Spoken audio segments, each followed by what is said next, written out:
Assalamu alaikum, dear students. Welcome to my English coaching class. Today I will share a very important topic with you.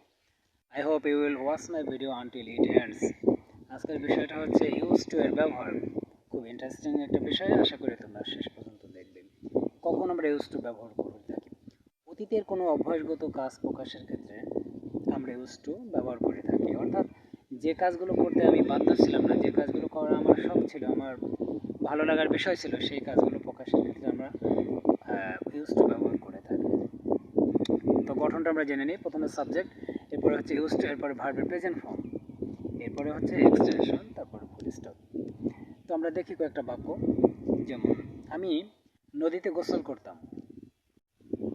আমরা এটা translate করি। I use to bath in the river. আমি পুকুরে সাঁতার কাটতাম। I use to swim in the pond. আমি চা পান করতাম। আই ইউজ টু ড্রিঙ্ক টি।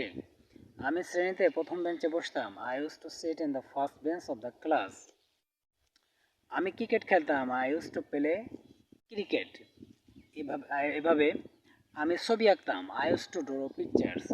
এভাবে ইউজ টু ব্যবহার করে আমরা কিন্তু অনেক বাক্য আমরা তৈরি করতে পারি। আশা করি স্টুডেন্ট তোমরাও বুঝতে পেরেছো এবং তোমরাও তোমাদের অতীতের বিষয়গুলোকে এরকম প্রকাশ করবে ইউজ টু ব্যবহার করে। তো আশা করি তোমরা বুঝতে পেরেছো।